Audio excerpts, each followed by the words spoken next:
Not only has he increased funding for public schools, holding fast to his commitment to continually invest in our state's evidence-based funding formula, but his commitments to mental health resources and early childhood education all strike a chord with issues that are especially near and dear to our community.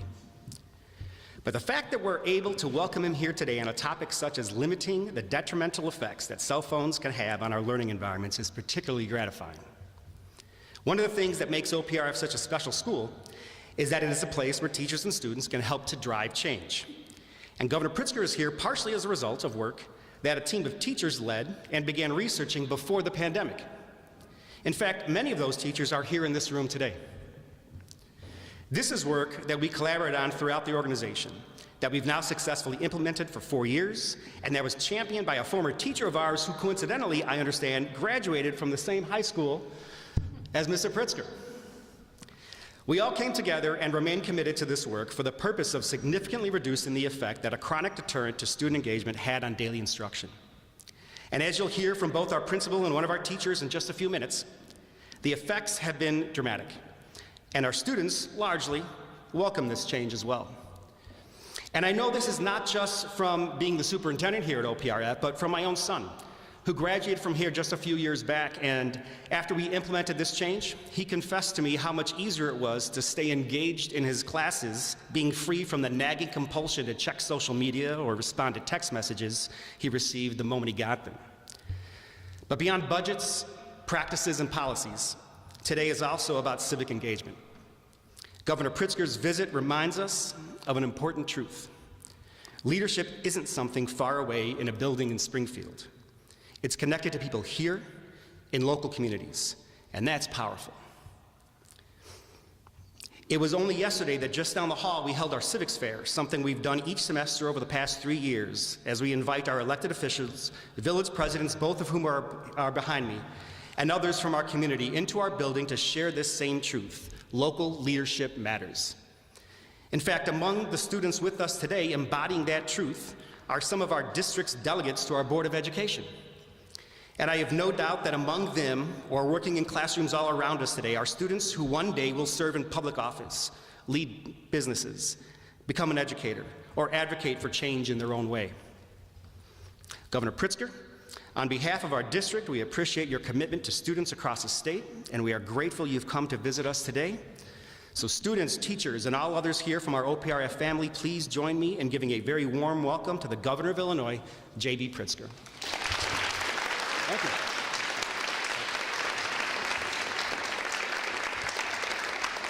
Thank you so much, Superintendent Johnson, and it really is a wonderful morning to be here at OPRF, and I think we should all be rooting for the Huskies, although I just found out that somebody on my staff that's with me used to play against all of you, and yeah, somewhere in the back. Oh, two of you. Aha, okay.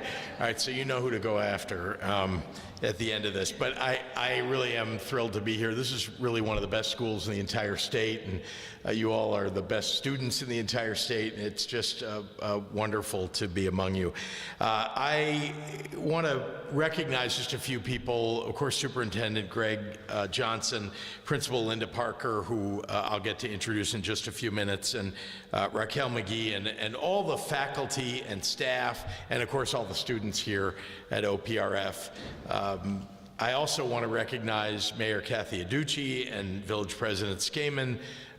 Village President Skamen was in Springfield just 2 days ago helping us talk to the public and the press about how we're going to increase housing across the state of Illinois and the work that she's done in Oak Park. So thank you for that, and thank you to Mayor Aducci for her work fighting for local governments across the state in her role leading the IML.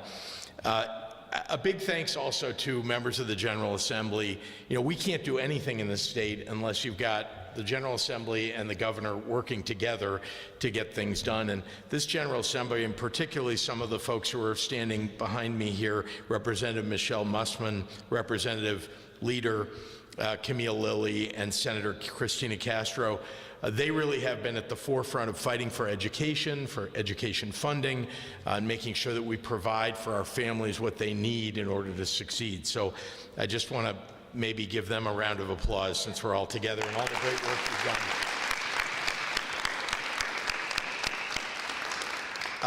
Strong public schools are truly foundational for the success of our entire state.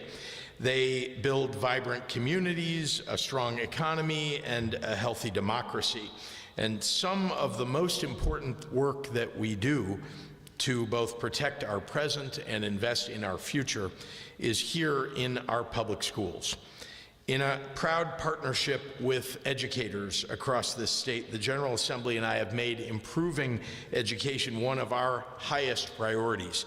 Every student in every community of Illinois, from Cairo to Chicago, from Rockford to Champaign, to right here in Oak Park, deserves a high-quality education by a well-paid teacher in a school with a library, a gym, a nurse, and a social worker, and so much more. We have prioritized funding for Illinois public schools every single year that I've been in office, with funding for our evidence-based funding model up $2.4 billion. That is a record, and it has put us at a level that is really making an enormous difference. And then I'll just add to that we have a record high number of teachers in our classrooms this year, because in part of a program that the General Assembly and I pushed through for filling teacher vacancies across the state, helping our school districts. And then finally, we've quadrupled the minimum salary for teachers in the state of Illinois. So, yeah, that deserves applause, I think.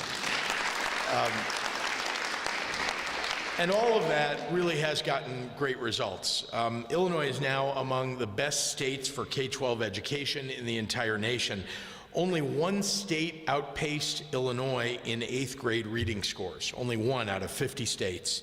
And only 4 out of 50 states outpaced Illinois in 8th grade math scores. So you all, and some of you who are sitting here, should be so proud of what you've done to elevate the state of Illinois. And of course, the teachers and administrators here and across the state, we've really made an enormous amount of progress. We've also achieved the highest university graduation rate and the highest high school graduation rate in 15 years. And black students and students with IEPs have seen the largest gains. So that really is a tremendous advancement for us. It's really a testament to what our young people will achieve when we invest in them properly, and a demonstration of how hard our teachers work to maximize student success and enrichment. It's truly imperative that the state sets them up to achieve their full potential, not just by investing in our students, but by fostering a healthy and productive classroom environment.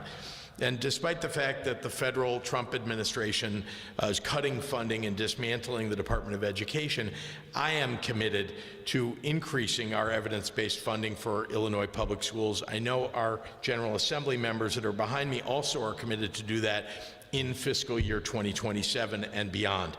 Our kids and our teachers deserve nothing less than that, but our work this year will go beyond just funding formulas.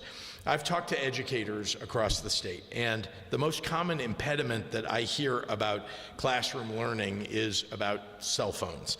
And I've talked to parents who tell me that one of their deepest concerns is the impact that social media is having on our kids. There is real harm being done by social media platforms. It interferes with our ability to give children the most productive educational environment possible, and frankly, it's just time to get cell phones out of the classroom. They're distracting. They are, because of social media, harmful to kids. And this year, I am proposing legislation that requires school districts to adopt a cell phone policy that keeps students focused on the work in class and that keeps cell phones away bell to bell from beginning to end of the school day. We have, and you all set the standard. I want to just be clear. You all and a few other school districts have been at this for much longer than the rest of the state has contemplated it, and you've proven that it has really positive impacts, and you're going to hear about that shortly. We have a dramatic amount of evidence that these policies improve students' academic performance, as well as their health and well-being. Bullying goes down while grade point averages and advanced placement tests at schools that have banned cell phones goes up. Attendance at after-school events increases, and these bans are also overwhelmingly popular, supported by 90% of teachers and 65% of parents.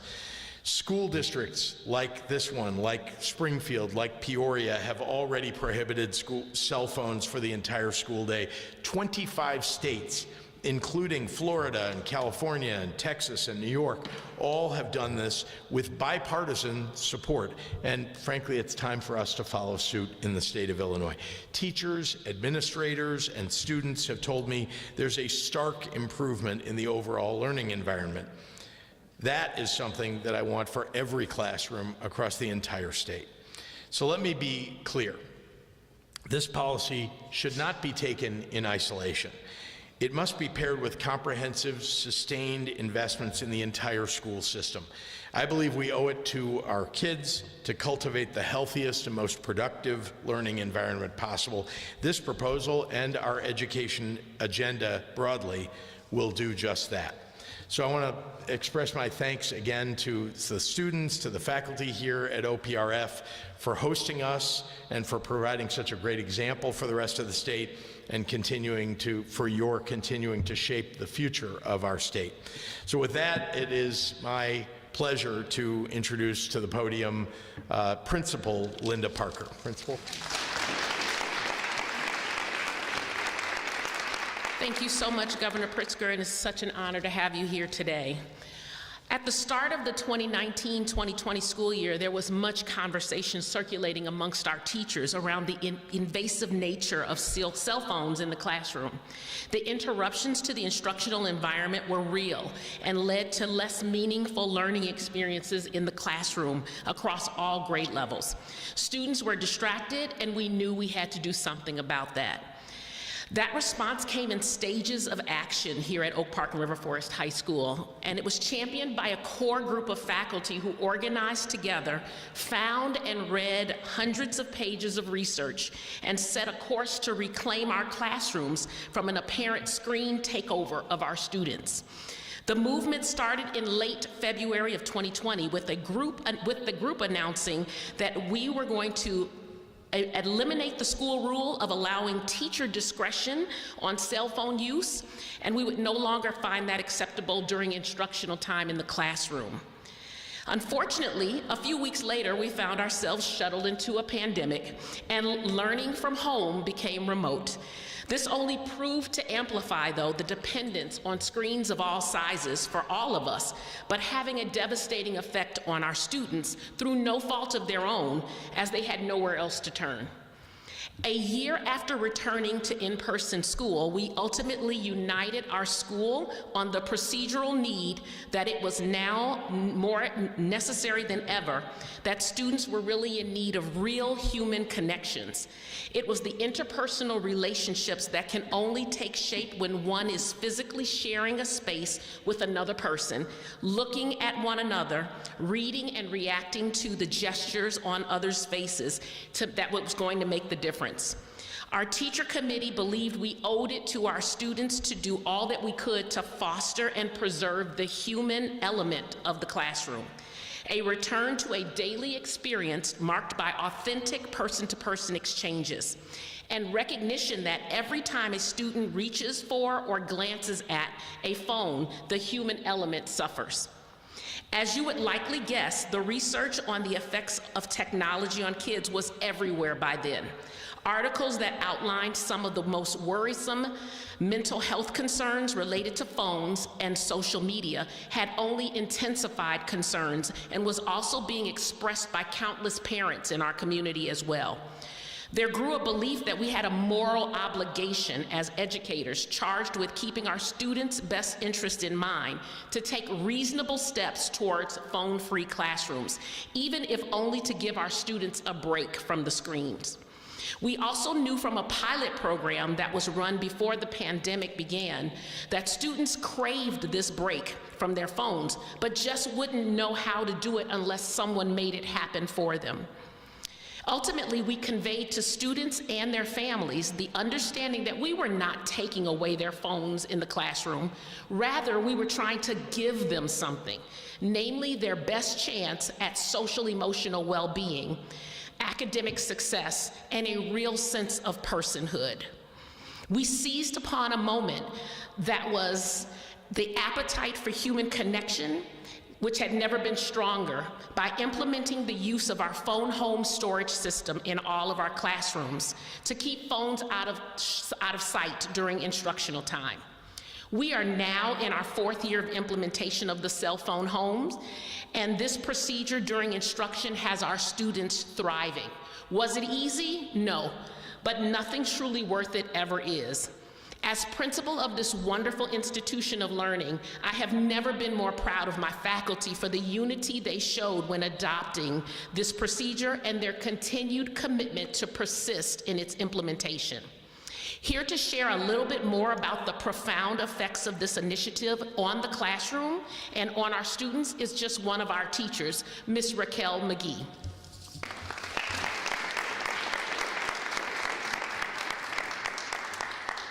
Thank you so much, Principal Parker. I'm honored to be here to share some of my experiences as an English and literacy teacher. Implementing the cell phone home policy has not been without its challenges, but it has been a worthwhile, rewarding effort. As we resumed in-person building instruction after the pandemic, like many other schools, we had countless conversations about how to ensure that we provided sufficient academic and social support for our students. Ensuring that our instructional time remained free of the pressures and distractions of cell phones through the use of the phone home was a timely, important part of providing that support.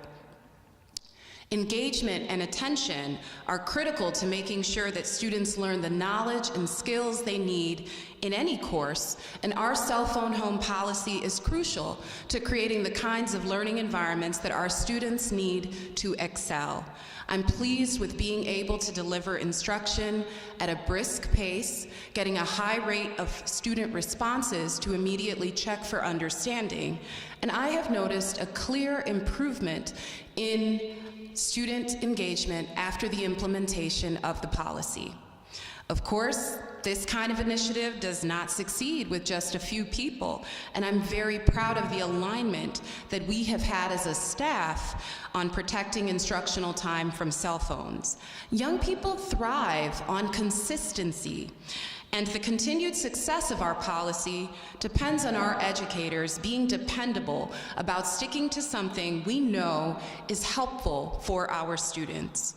We have support from all stakeholders in the building, and we've also had families and community members who have partnered with us in making this important change for our students.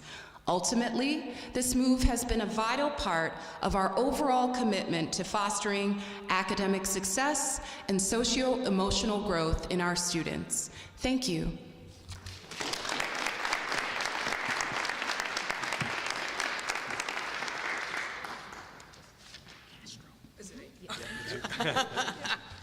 All right. Good morning, everyone. First off, I'm Christina Castro. I represent the 22nd Senate District. It covers the cities of Elgin.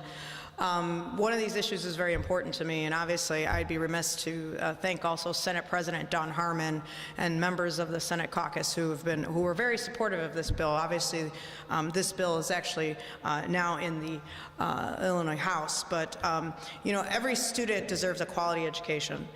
Parents, teachers, and child development experts agree cell phone phones are getting in the way of students learning. Many teachers and parents from my district, as well as from around Illinois, have reached out to me and my colleagues in the Senate asking us to take action to reduce inappropriate and distracting use of cell phones during class time. Nearly 75% of U.S. high school teachers say cell phone distraction is a major problem in their classes. It impairs students' ability to focus, lowers test scores, harms mental health, facilitates bullying, and disrupts the learning environment for other students. Research from over 70 countries and regions with strict school cell phone policies have shown that the restrictions resulted in decreased instances of bullying, better attention and focus, and increases in standardized test scores. That is why I've put forth Senate Bill 2427, which would require all school districts and charter schools in Illinois to adopt wireless communication device policy, ensuring that students do not inappropriately use cell phones or on school grounds during the school day. This would need to be in place on or before the 2026-27 school year. At least 8 states have passed laws or executive orders restricting student use of cell phones in schools: Florida, Virginia, South Carolina, Louisiana, Minnesota, Indiana, Ohio, and California. This is an issue that goes across party lines. In the Senate, the bill passed unanimously.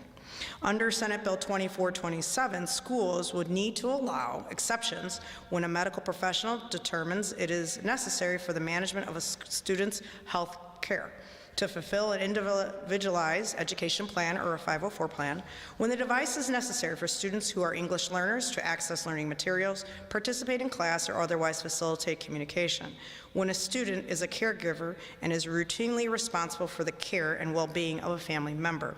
Schools could choose to allow the following exceptions: for high school students to access their phones during their lunch period, in the event of an emergency or in response to an immediate threat, when a teacher or instructor has authorized the use of a device for educational purposes, e.e. like a Chromebook use, technology-based activities, etc. Enforcement of these policies via fines, fees, suspensions, expulsions, ticketing, or deployment of a school resource officer or local law enforcement officer would be prohibited. And so again, this policy is a very well thought out policy, and one that I think would benefit all our students. And remember, schools for education, and if we can take away a lot of those distracting devices, I know it's not popular with students, but I think it is very popular so they can be successful. And I'm going to turn it over to my good friend, Leader Lilly.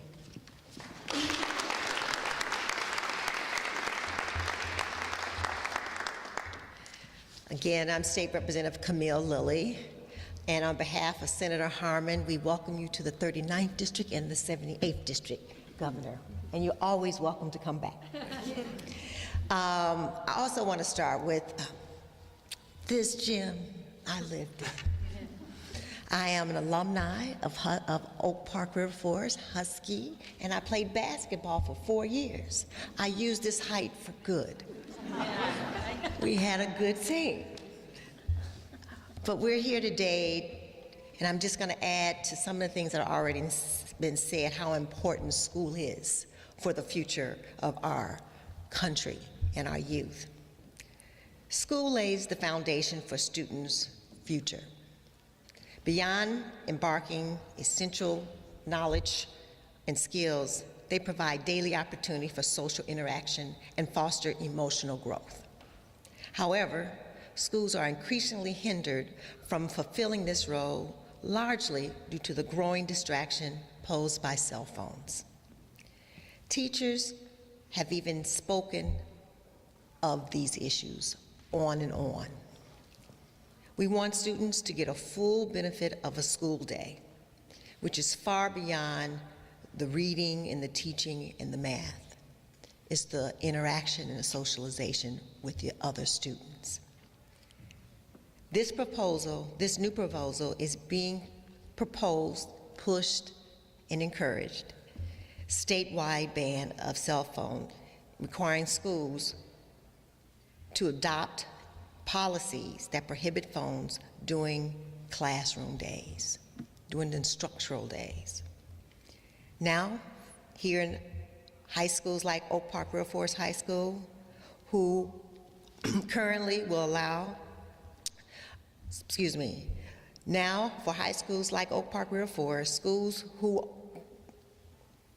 schools would be allowed to provide high school students access to their phones during their lunch hours, or when teachers have authorized students to use their phones or tablets for educational purposes. We hope this initiative reduces distractions so students can be given back the interaction with other students and persons. We hope that we improve the mental health, curb the cyberbullying, and we hope that our students will be able to enjoy and learn from their educational day. Key aspects of this legislation would ban schools from using fines, suspension, or police to enforce. Let me get this right. The key aspects of this legislation would ban schools from using fines, suspension, or police to enforce sale rules and require them to provide secure storage. Districts must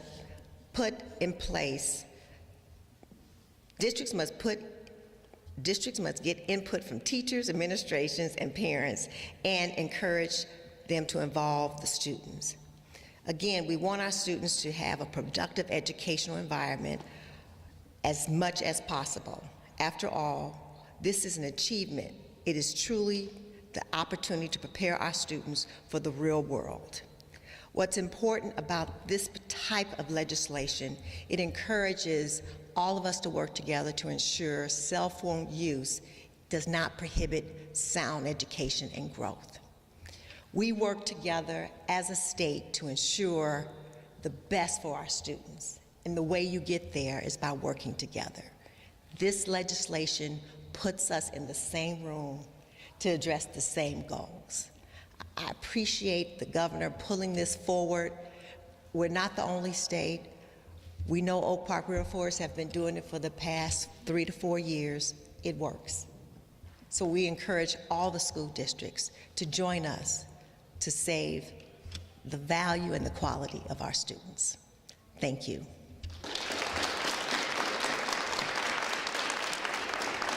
At this time, I'd like to bring my colleague forward, Representative Mussman, who will champion this bill in the House.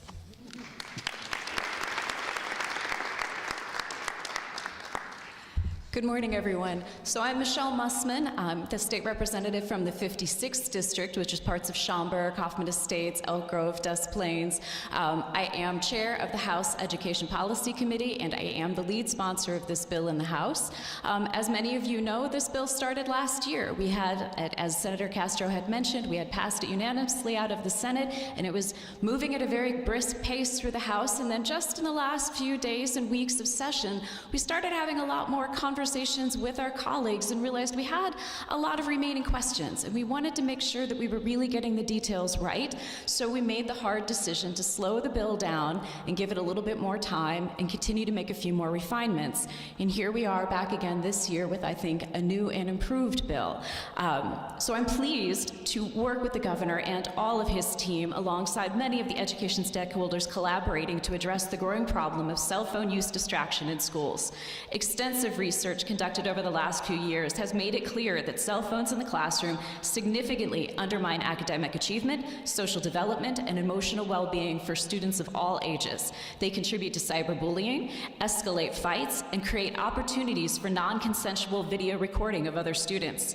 Teachers spend a significant amount of time redirecting students from cell phone use instead of teaching, wasting precious learning time and increasing stress and job dissatisfaction among these vital professionals. Cell phone use during emergencies can actually make students less safe, possibly revealing their hiding places, jamming communications lines, and distracting students from being focused on life-saving directions. First responders, as well as the National Association of School Resource Officers, agree students are safer and communication with parents can be clearer and more uniform when students are not texting and calling outside during an already chaotic time. It is our responsibility as a state to help our students receive the best possible education and be socially and emotionally prepared to engage with the world around them. While we know this technology has many benefits, experience has also shown us its many downsides. We now need to adapt our policies to foster a more positive learning environment and healthier boundaries between our developing young people and their cell phones. A bell-to-bell ban reflects known best practices demonstrated to produce the most satisfactory outcome for staff, students, and parents. Creating a uniform state plan reduces confusion and frustration created for families when each school district they use or is near creates a hodgepodge of individual plans.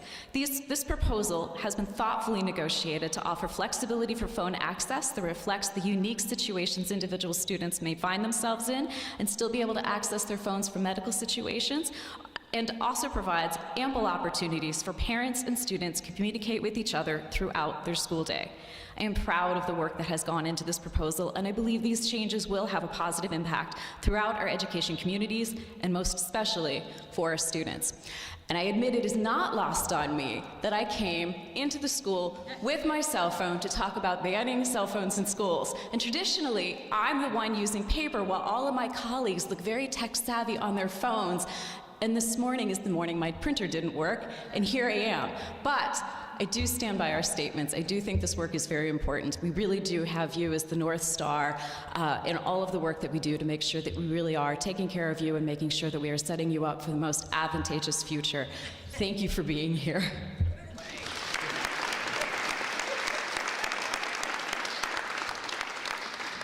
I'm happy to take any questions from members of the media. Rose. Governor, I have to ask you about your favorite subject, bears. It's my favorite team. Yes. So Indiana is arguably offering a better deal, if you ask the stadium experts, in terms of public funding. How do you know? I guess that's fair. Based on what you've said publicly in the past, does that up the ante for Illinois to have to come to the table with something even bigger in order to match what Indiana has offered or give that above? Is public funding still off the table?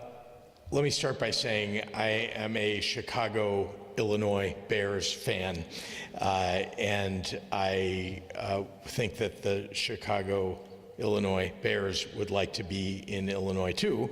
And I also want to be clear that I have set parameters for this since the very beginning. I think I've been very clear. I'm not going to do anything that's bad for the taxpayers of the state of Illinois. I'm just not. And, this is a $9 billion valued team. And they have resources. And they've been willing to say that they'll put resources forward. But I've also said we're not going to build them a stadium. I don't think the taxpayers want us to build them a stadium. On the other hand, it's a private business, then we support private businesses in the state. And so infrastructure, which is going to be very expensive, it'll be even more expensive in the state of Indiana for what they need to build wherever the heck they're going to end up thinking about looking. And we really have already in place the ability to kind of meet the needs of those infrastructure demands. We also believe very strongly, I do, that the Bears need to focus on affordability for people. There, it's great to have the team here. We also want, most people can't afford tickets to a Chicago Bears game or the cost of parking tickets and everything else. And so we want to make sure that there's the ability for people to afford, some people, to afford to go to games and to be Bears fans in person. So those are things that we've talked to them about. And I can tell you that the property that they have in Arlington Heights, which has gone unused and just sitting there for some time, that location, I think, is a much better location for development than anywhere that's been proposed in the state of Indiana. In fact, better than all of the state of Indiana, if you ask me. And so I'm pleased that we're able to put something on the table. We've been working with them. The fact that they put a statement out yesterday was quite surprising, and it was dismaying to me. but I also know that that statement was intended to simply mollify, the folks who are passing a bill. Remember what they passed. We already have something like what they passed, which is we have the Illinois State Finance, the Sports Finance Authority. That's something that's been around for a long time. They just created something that looks like that in Indiana. Doesn't involve the financing of it. It doesn't involve, they haven't told the taxpayers what the taxpayers are going to have to pay for whatever it is they're offering, and so on. So I think I've been really clear about it. I'm looking forward to continuing conversations, but the Bears really do need to step up and kind of be public about what it is that they really want. Governor Pritzker, do you believe that the team is negotiating with the state in bad faith based on your statements yesterday and a little bit today about your sense of dismay about their statement? Well, my dismay is that they did not inform us they were going to put out a statement like that. They, in fact, told us the day before, on the day I gave my State of the State speech, in a 3-hour meeting, they told us, don't hold the hearing or vote that was intended to be held. And so, the General Assembly, the leaders, and the House in particular said, okay, we'll hold. And yet the next morning, at least on background, it seems, or in some other way they communicated that, oh, they didn't tell us to do that. No, they did. And so that was part of my dismay. It continues to be part of my dismay. Look, I think negotiations are always hard. These are complicated. To put a deal together, and I did it when I was in business. I've done it in office too, to get things done for the state. These are complicated matters, and sometimes things are unintended that happen. So I'm hopeful that everything will be able to get back on track and get what I think the Bears want and what the people of Illinois want. But again, I'm not going to, we're not going to overpay or take advantage of the taxpayers to get it done. Governor, one of the challenges that you've got as you work through this is the rule that Speaker Welch has put in place that 60 Democrats need to be on board for any bill before he'll bring it up for a vote. You've got a lot of the delegation that is from Chicago and would want the team to stay there. Yep. Are you having conversations with the Speaker about trying to get on board the Chicago delegation so that they don't, cut off their nose to spite their face by saying, we don't want Arlington Heights, so Indiana gets it? Yeah, but I understand everything you just said. I can tell you that for at least a year and a half, there was a significant effort by the Bears as well as by Chicago lawmakers and others to try to figure out if the Bears could build what they need to build in the city of Chicago. And lots of properties were looked at. You all reported on all of that. Frankly, for a variety of reasons, I won't go through each one, but I'm well aware of them.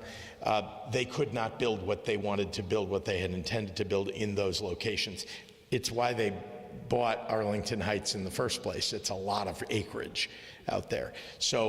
But they looked, and they I think, gave it the old college try, so to speak, to try to find a place in the city of Chicago, and they couldn't. And so I think now there's a common understanding by most of the General Assembly that they're not going to be able to build in the city of Chicago. Not suggesting there aren't people who come up with new ideas all the time, but remember, you need transportation, you need public transportation, you need roads, you need lots of other things, and you need a piece of property that's big enough.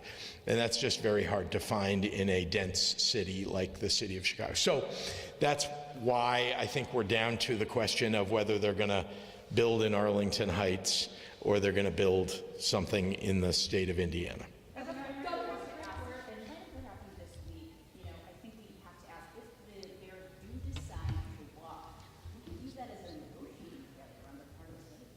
Oh no, I view that as there is a limit to what the taxpayers of Illinois are willing to spend on a stadium or on infrastructure and everything else. And we're just not willing to, remember, we have a lot of things we need to invest in that are a benefit to the daily lives of people across the state of Illinois. So everything is a balancing act. You saw me introduce a balanced budget. You know, we have limited resources. We're doing everything we can for businesses, like the Bears, while we're also, you know, hoping to continue building up our education system and healthcare and other things like that. So it's a choice by the Bears about whether or not they want to be in the state of Illinois. I think we've had really productive conversations, which again is why I was dismayed by, you know, the fact that they didn't even tell us they were putting it. I get that they want to keep hope alive, as they say, for another location, but they should have told us they were putting out a statement like that. Any conversations with them in the past 24 hours that updates, you know, what they said yesterday, updates their commitment? We understand next Thursday, the mega projects bill is going to get the hearing that it was supposed to have the other day. At the staff level, at the senior staff level, among the General Assembly, among the governor's office, among the Bears, there have been calls back and forth yesterday, but was a lot of the calls yesterday were clarification about what did that mean. You know, you put out a statement and yet didn't tell us anything about it. So that was, I think, what the conversations yesterday. Honestly, I think the Bears need to make their intentions known. That those intentions could be, you know, that they want to continue to talk to both states, but I think they need to clarify that for all of you, not to mention the public. I need to take questions from a few others, if I may. Yeah. Look, I think the Bears have chosen their representatives. He's not the only representative of the Bears that sits in these meetings. And so they've chosen their representatives. When you're doing a deal, Patrick, you have representatives sitting at a table, and you have to develop rapport and a level of trust. And so that's, you know, in order to get something done, that's how you get it done. I'm sorry, Olivia, and then I'll come back to you.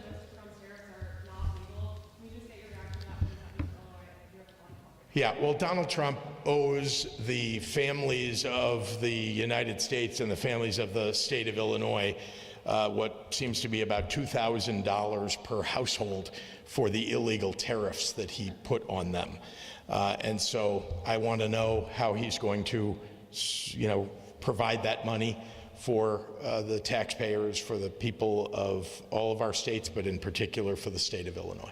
Does it cause concern as far as, like, it's not going to cause more of a federal budget concern that can trickle down to the state budget? Like, A federal budget concern? What my real concern is that this morning, in answer to questions about the fact that he lost at the Supreme Court, he is now saying he's got some secret plan to reimpose tariffs or something like tariffs that he hasn't told anybody about, but that he just wants to keep them going. Somehow it seems like that's illegal because the Supreme Court has now ruled that he acted unconstitutionally in carrying out his tariffs. Governor, one question about the Bears. Sorry, I want to get this young lady right here. Yeah. Governor Pritzker, how do you plan to attract support for Senate Bill 2427 in the Illinois House after similar legislation stalled last year in passing? You know, the bill, I think it was said perfectly well. The bill has been improved. Number one, it addresses some concerns that people had about whether there would be discriminatory actions that could take place in some schools against only certain students as opposed to others. So it addresses that in an important way, and I think that was a big holdup in the way the bill was written.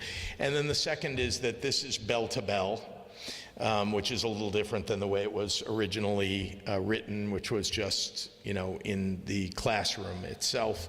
But again, it's setting guidance and a guideline for schools, which on an individual basis will have different kinds of concerns that they need to address because of the student body or the teachers or whatever. So I believe that we're in pretty good shape, but it's the General Assembly always has to consider these things. It's easier for one governor to write a policy, let's say, than it is for a General Assembly to get through the entire committee process and 3 readings and amendments and all the other things. But I feel more confident than I was last spring about getting this done. Governor, are you surprised that the Supreme Court actually issued this rebuke to the Trump administration? Always surprised when the Trump-appointed Supreme Court actually follows the Constitution. We're gonna all back up